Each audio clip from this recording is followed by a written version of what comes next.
नमस्कार, इस एपिसोड में रूफ स्लैब के रेनफोर्समेंट का 3D में प्रेजेंटेशन देखेंगे। पासिंग ड्राइंग में रूफ स्लैब को किस तरह से दिखाया जाता है और वर्किंग ड्राइंग में इसका डिटेलिंग किस तरह से किया जाता है जानेंगे।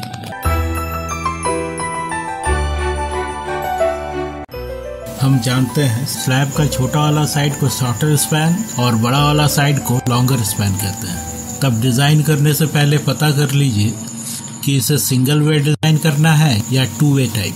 पता करना आसान है।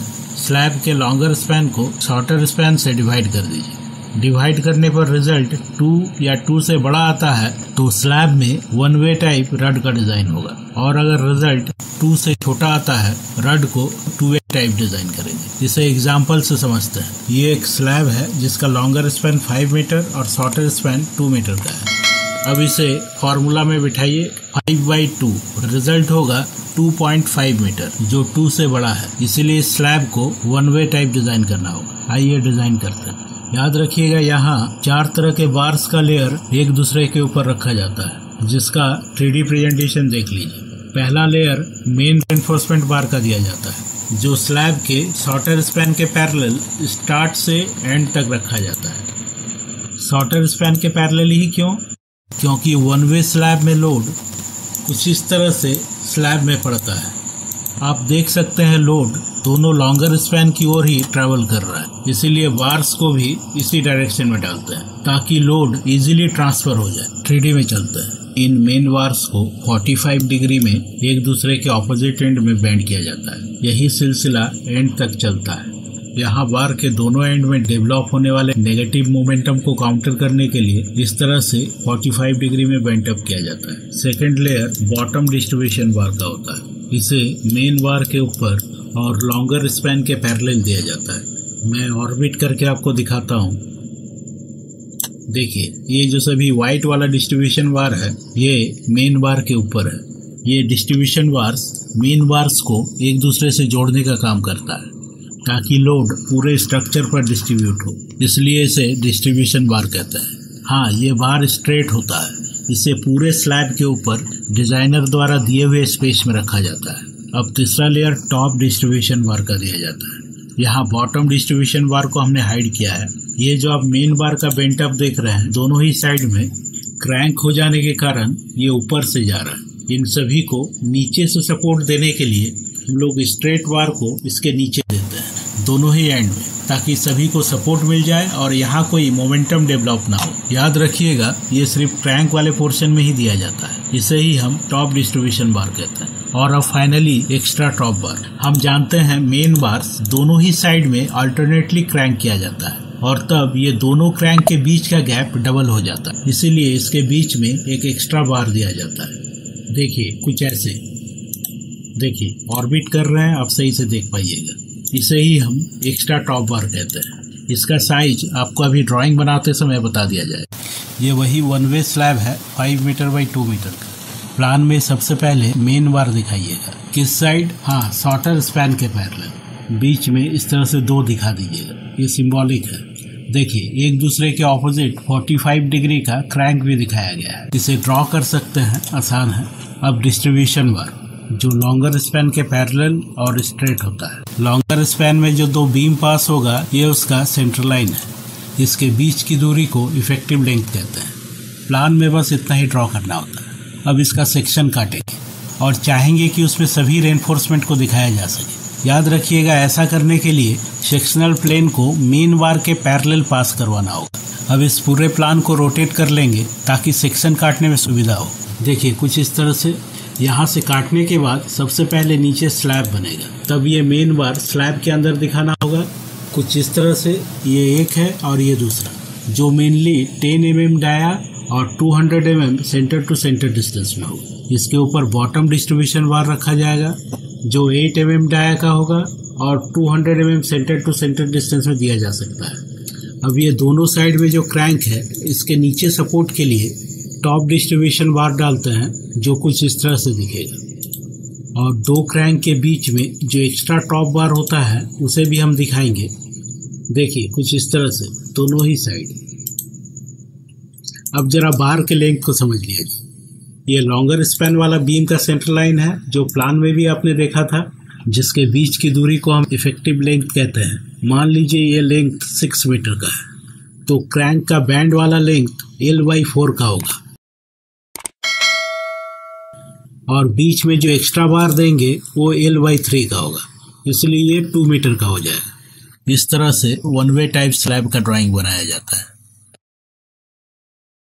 और अगर स्लैब का लॉन्गर स्पैन को शॉर्टर स्पैन से डिवाइड करने पर रिजल्ट 2 से कम आता है, जैसा कि इस स्लैब के केस में देखिए, लॉन्गर स्पैन 5 मीटर का है और शॉर्टर स्पैन 3 मीटर का, और तब 5 को 3 से डिवाइड करने पर रिजल्ट 2 से कम आ रहा है। तो इस तरह के स्लैब में 2 वे टाइप रड डिजाइन करते हैं। इस केस में स्लैब के ऊपर लोड कुछ इस तरह से ट्रेवल करता है, लॉन्गर स्पैन की ओर ट्रैपेजॉइडली, शॉर्टर स्पैन में ट्रायंगुलर। यहाँ चूंकि दोनों ही स्पैन में लोड आ रहा है, इसलिए दोनों ही स्पैन के पैरेलल मेन बार डालेंगे जो अल्टरनेटली क्रैंक किया हुआ होगा। तो पहला रड का लेयर कौन सा होगा, जज करना आसान है। चूंकि लॉन्गर स्पैन में लोड ट्रैपेजॉइडली और ज्यादा गिर रहा है, इसीलिए पहला जो मेन क्रैंक बार होगा वो शॉर्टर स्पैन के पैरेलल वाला होगा, ताकि लॉन्गर स्पैन की ओर लोड आसानी से ट्रेवल कर पाए। आइए इसी चीज को 3D में देखते हैं। देखिए, पहला जो रड का लेयर है वो शॉर्टर स्पैन के पैरेलल दिया गया है और दूसरा लेयर ठीक इसके ऑपोजिट लॉन्गर स्पैन के पैरेलल। यहाँ दोनों ही मेन बार एक दूसरे के ऊपर रखा हुआ दिखाया गया है, जो अल्टरनेटली क्रैंक भी है, स्टार्ट से लेकर एंड तक दिया गया है। इसके बाद तीसरे लेयर के रूप में क्रैंक्स के नीचे स्ट्रेट रड डालेंगे, जो क्रैंक्स के लिए सपोर्ट का काम करेगा। देखिए, हमने यहाँ दोनों ही मेन बार में अलग अलग दिखाया है ताकि आपको समझने में सुविधा हो। ये रियल में कुछ इस तरह से दिखेगा। देखिए, चारों तरफ से क्रैंक के नीचे ये ग्रीन कलर का जो बार आपको दिख रहा है, ये स्ट्रेट सपोर्ट बार है। अब फोर्थ या फाइनल लेयर एक्स्ट्रा टॉप बार का होता है। इसे कहाँ डालेंगे? हाँ, ऊपर दोनों क्रैंक के बीच में। आप देख सकते हैं यहाँ पिंक कलर में एक्स्ट्रा टॉप बार को, जो चारों तरफ बीच में ही दिया जा सकेगा। आप कहिएगा यहाँ चारों कॉर्नर पे क्यों नहीं? क्योंकि सभी कॉर्नर पे हॉरिजॉन्टल और वर्टिकल दोनों ही साइड से रड आ रहा है, जिससे एक नेट की तरह का स्ट्रक्चर बन जाता है। यही कारण है कि कॉर्नर्स पे एक्स्ट्रा टॉप बार देने की जगह नहीं होता। अब आइए इसका ड्राइंग कैसे बनाइएगा देख लेते हैं। हम लोग स्लैब का प्लान बना रहे हैं। ये उसका आउटलाइन है, जिसमें लॉन्गर और शॉर्टर स्पैन के पैरेलल मेन बार्स दिखाया गया है। देख सकते हैं ये दोनों ही साइड में अल्टरनेटली क्रैंक्ड भी है। इसके बाद टॉप डिस्ट्रीब्यूशन बार दिखाइएगा। कैसे दिखेगा? आपको मालूम ही है, इसको क्रैंक के नीचे सपोर्ट के रूप में दिया जाता है और इस केस में क्रैंक चारों तरफ होता है, जैसा कि दिखाया गया है। इसीलिए सभी साइड में एक एक इस तरह से डिस्ट्रीब्यूशन बार दिखा दीजिएगा। प्लान में एक्स्ट्रा टॉप बार दिखाने की जरूरत नहीं है। चारों साइड से पास होने वाले बीम का सेंटर लाइन दिखा दीजिएगा बस। अब इसका फ्रंट सेक्शनल व्यू बनाएंगे। आपको इसके अंदर का सभी बार्स को दिखाना है। इसके लिए आप कटिंग प्लेन को हॉरिजॉन्टल या वर्टिकल कैसे भी डाल सकते। चलिए, मैं यहाँ लॉन्गर स्पैन के पैरेलल कटिंग प्लेन डाल रहा हूँ। अब सेक्शन को नीचे प्रोजेक्ट करने पर स्लैब थिकनेस के साथ दिखेगा, जो ये है। इसके इनसाइड ये लॉन्गर स्पैन वाला मेन बार दिखेगा, एक ये और दूसरा ये, दोनों ही साइड का बार दिखेगा। और तब शॉर्टर स्पैन के पैरेलल जो मेन बार है, इसका डाया दिखेगा। लेकिन ये बार के ऊपर होगा या नीचे, पता करना आसान है। जैसा कि हमें मालूम है, शॉर्टर स्पैन के पैरेलल वाला मेन बार को सबसे पहले स्लैब में लेआउट किया जाता है, क्योंकि मैक्सिमम लोड इसी डायरेक्शन में जाता है। इसीलिए ये जो लॉन्गर स्पैन के पैरेलल वाला मेन बार है, इसके नीचे आएगा। इस तरह से दोनों मेन बार को ही मार्क करके लिख दीजिएगा। Dia 10 mm, main bar 200 mm centre to centre. और अगर कटिंग प्लेन को इस साइड से पास करके सेक्शन निकालते हैं तो हमें शॉर्टर स्पैन के पैरेलल वाला मेन बार दिखता है। और तब ये जो लॉन्गर स्पैन के पैरेलल वाला मेन बार है, ये डायमीटर के रूप में बार के ऊपर दिखता है। बस इतना ही डिफरेंस होगा। इसके बाद आप टॉप डिस्ट्रीब्यूशन बार दिखाइए। हमें मालूम है ये क्रैंक के नीचे से पास होता है। दोनों ही साइड डाया के रूप में दिखा दीजिएगा और मार्क भी कर दीजिएगा 8 mm डाया टॉप डिस्ट्रीब्यूशन बार। और लास्ट में एक्स्ट्रा टॉप बार, ये क्रैंक के बगल में होता है, तो इस तरह से दिखा दीजिएगा। पहले की तरह ही इफेक्टिव लेंथ अगर मान लीजिए L1 है, तो क्रैंक वाला पोर्शन का लेंथ L1/4 और एक्स्ट्रा टॉप बार का लेंथ L1/3। एग्जाम्पल के तौर पर आपको दिखाना चाहूँगा, ये एक कंप्लीट सबमिशन ड्राइंग है। यहाँ हमें बिल्डिंग के इम्पोर्टेंट पार्ट का स्ट्रक्चरल डिटेल भी देना होता है। जहां इस तरह से 1 वे या 2 वे स्लैब को अब आप भी दिखा सकते हैं। और आप जब वर्किंग ड्राइंग बनाइएगा तब पूरे रूफ स्लैब पर का रेनफोर्समेंट दिखाना होगा। आइए इसे आसान तरीके से समझते हैं। देखिए, मान लीजिए ये बिल्डिंग का फ्लोर प्लान है। इसमें रूफ बीम कुछ इस तरह से पास करवा दीजिए। यहाँ आपको प्रत्येक रूम के स्लैब का स्पैन देखकर स्लैब टाइप पता कर लेना है। पता करने का रूल आपको मालूम ही है। इस तरह से सिंबल डालकर दिखाइए। ये 2 वे टाइप का सिंबल है और ये 1 वे टाइप स्लैब का। इतना हो जाने के बाद अब आपको इस फ्लोर बीम के ऊपर रेनफोर्समेंट दिखाना होगा। ये सभी ऊपर का स्लैब 2 वे टाइप है, इसीलिए यहाँ लॉन्गर और शॉर्टर दोनों ही स्पैन के पैरेलल मेन बार जो अल्टरनेट क्रैंक होता है पास हो रहा है। देख सकते हैं इन दोनों में भी वैसा ही होगा, पर यहाँ 1 वे टाइप स्लैब है, इसलिए शॉर्टर स्पैन के पैरेलल मेन अल्टरनेट क्रैंक बार और लॉन्गर स्पैन के पैरेलल डिस्ट्रीब्यूशन बार जो स्ट्रेट होगा। इसके बाद सभी में एक्स्ट्रा टॉप बार दिखाइएगा। इसे देते समय छोटा सा ट्रिक याद रखिएगा, जहां जहां स्लैब एंड हो रहा है उस फेस से ही एक्स्ट्रा टॉप बार डालिएगा। देखिए कुछ इस तरह से। और बीम के बाद जिस जगह स्लैब आगे कंटिन्यू है वहां ये जो ऊपर से क्रैंक बार पास हो रहा है, इसे बीम के फेस से आगे L/3 बढ़ा देंगे जो एक्स्ट्रा टॉप बार का काम करेगा। सभी जगह आप देख सकते हैं। इस जगह स्टेयर रूम है, यहाँ स्लैब ऊपर होगा, इसलिए डेड एंड के तरह एक्स्ट्रा टॉप बार को ऊपर की ओर दिया गया है। यहाँ क्रैंक बार और एक्स्ट्रा टॉप बार ऊपर से जाता है, इसीलिए इसका लाइन टाइप सभी जगह अलग रखा गया है। ओके, अब इस कंटिन्यूअस स्लैब का सेक्शनल एलिवेशन में निकाल कर दिखाना होता है, ताकि बार का साइज और सभी चीजों का डायमेंशन दिखाया जा सके। प्लान में एक फुल सेक्शनल प्लेन पास करवाइएगा। मैंने इस तरह से पास करवाया है। चलिए इस प्लान को कॉपी करके नीचे प्रोजेक्ट करते हैं। करने पर साइड का दोनों एंड बीम और बीच का एक इंटरमीडिएट बीम कटा हुआ दिखेगा।